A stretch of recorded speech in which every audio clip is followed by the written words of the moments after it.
Hello everyone, welcome back to another one of John's never-ending list of random things to do.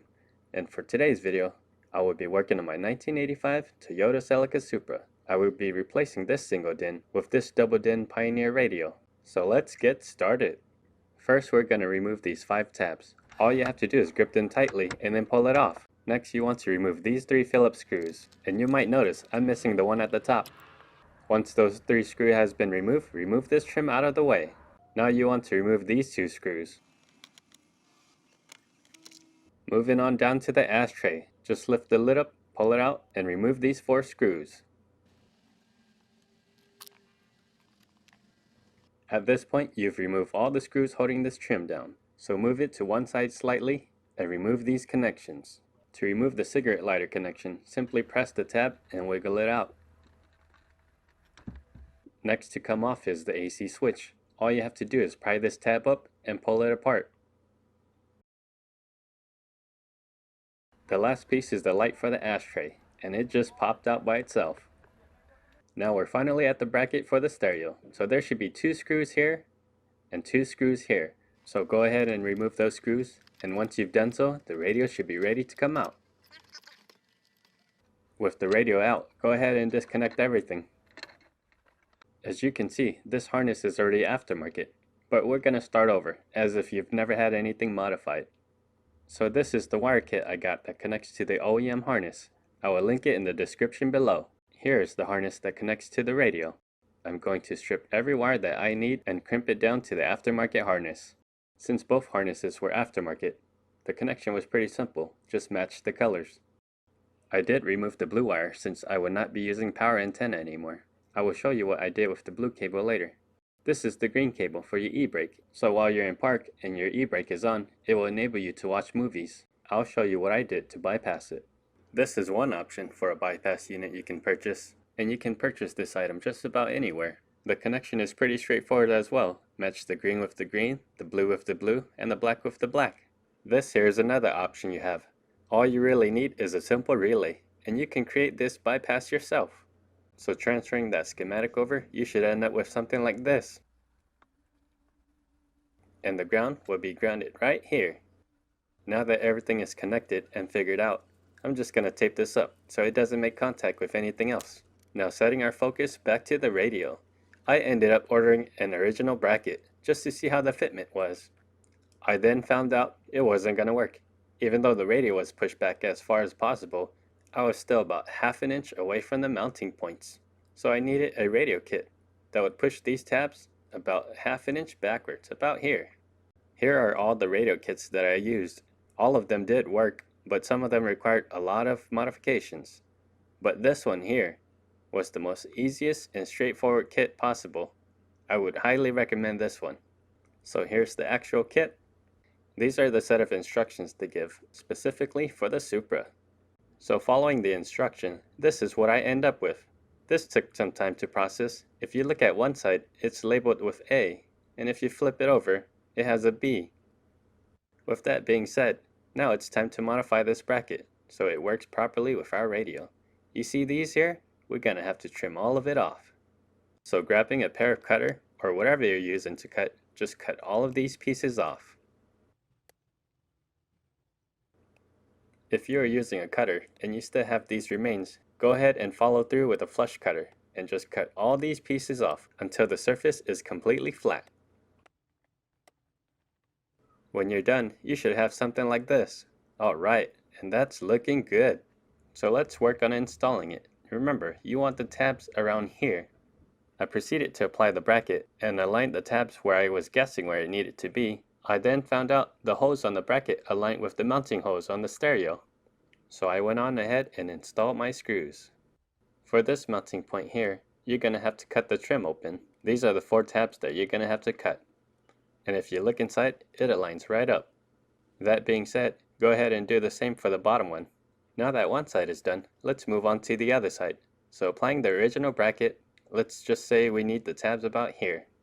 Now that you know where to place it, go ahead and install the screw. With this passenger side, I was only able to install 2 screws. So now that we have both brackets on, let's do a test fitting. I was about halfway here and I found out I got stuck. So looking on this side, I had to trim off these tabs here.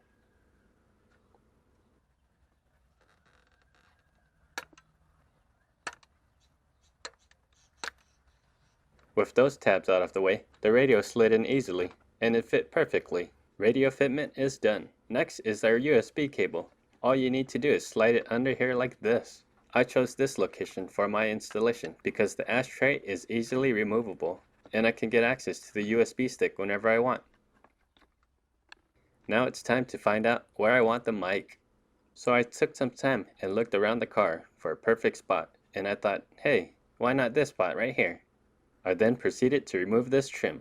I put my finger here and I pulled it slowly, in fear it might break, and it just popped out. With that trim removed, I came back to my microphone and I pulled it apart. I then went back to my trim and I thought, maybe drill a hole through here, about the same size as the outer diameter here. Apply some adhesive around here and shove it through the hole I drilled. Once that cures, I can apply the mic on the other end. Then I thought, I didn't want to put any holes through my trims, so I put this piece back. And I got a hold of this double-sided adhesive 3M tape, so I can apply it to the back side of this. So using some alcohol and a microfiber towel, I wiped this side really good. I also wiped this trim here too. I then proceeded to apply my double-sided adhesive 3M tape to this piece, and I cut it down perfectly. I reconnected these two pieces, revealed the adhesive, and with a somewhat steady hand, applied it to my trim right here. I decided I wanted to route the wire through the passenger end, so I wrapped around the mirror this way and shoved the wires through here. Here at the A-pillar, all you have to do is grip it tightly here and pull it. Once the top has been released, you want to slide it this way, and it'll slide out. The next piece you want to remove is the kick panel, so we're going to start by removing this screw right here, followed up by this screw here, and lastly, these here. Now lift this trim up and remove the kick panel. The next piece that needs to come apart is the glove box, so start with these two screws, followed by the bracket. Now remove these 4 screws right here, and move the glove box door out of the way. Go ahead and follow that up by removing the 4 screws at the top, and gripping the glove box, you can simply pull it out. Don't forget to disconnect this piece right here. Now we can shove this microphone piece in through this crack. Make sure you pass it above the bracket and not below it. Looking in from the glove box area, your cable should be right here. Begin pulling as much as you can through, but leave yourself enough slack to put this through the A-pillar. Before putting the A-pillar back, you have to understand this hook hooks in there. That being said, fix the cable to your desired location and hook the lower portion of your A-pillar in. Then apply pressure to the top to pop it back in. The kick panel can also go back in place. So lift up this panel, then slide the kick panel in, and proceed to reinstall all these screws. Now if you wanted to, you can take this cable and run it straight across this area. Then pass it down to the passage that goes to the radio, but I don't want my wires just hanging around, so I'll pass it along with this cable. In order to do that, I had to remove the ECU. The screws holding the ECU is here, one in here, and the last one in here. That being said, I'll quickly remove these 3. Now the ECU can be pulled down, and we can route our cable with the OEM harness. So this is what it looks like now. It runs all the way across the top and down this way, then through this passage to the radio. At this point, you want to pull the rest of the cable through. Once that's done, let's work backwards. Put the ECU back in its place. Lift it up and put it back in its position. The first screw you want to put back in is this one, otherwise it's going to keep falling down. And follow it by the 2 remaining screws. Make this connection first and slide the glove box in place. Start to reinstall the 4 screws located at the top, and in the middle, the pointy edges at the bottom. Next, you want to reinstall the glove box door. I'm just going to start with 1 screw here, then reinsert the bracket and reinstall these 2 screws on the side. Now continue to reinstall these screws. And we are done with the glove box. Now back to this location. You're going to find out you have a lot of excess cable from your microphone, so I'm just going to loop it up here and zip tie it. With this final touch here, the radio can now be reinstalled. Start by making the connections, starting with your antenna, the microphone, the stereo connection, and don't forget your USB cable. Now is the tedious part. Look at all this ugly cable here. Well, you're just gonna have to find a spot and tuck them in there and slide your radio in. Don't forget this ground here. Slide it into its position and it'll look something like this. Now go ahead and reinstall the 4 screws to secure your radio.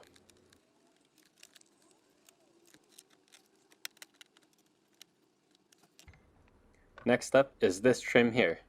Go ahead and make the connection to your AC switch and your cigarette lighter. Now pop in the light for your ashtray like this and tuck the cable underneath the radio. While trying to reinstall this trim, you might have to tuck these cables in first.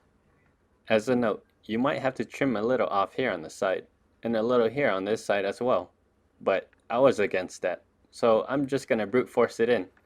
So what I'm gonna do is start on the left side,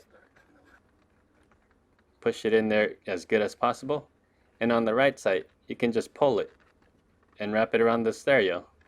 Once it's been wrapped around, just press it forward.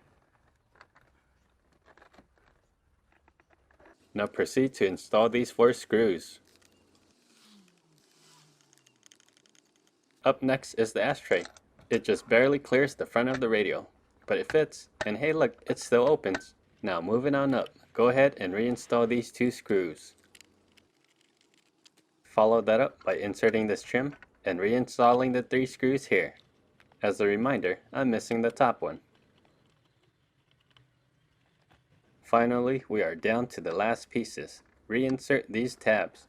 All you have to do is press it in and it'll just pop in place. Then go ahead and reset everything to your desired settings.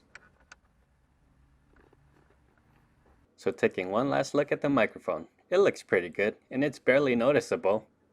And let's do one final test. Let's turn on the radio and see if the bypass system is working.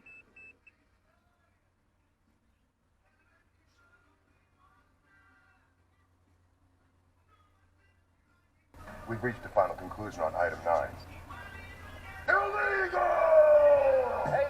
Alright, and that's fully functional. So that concludes this installation. I hope you guys found this video helpful. If it was and you liked it, give me a thumbs up. And if you're not subscribed yet, maybe even consider subscribing.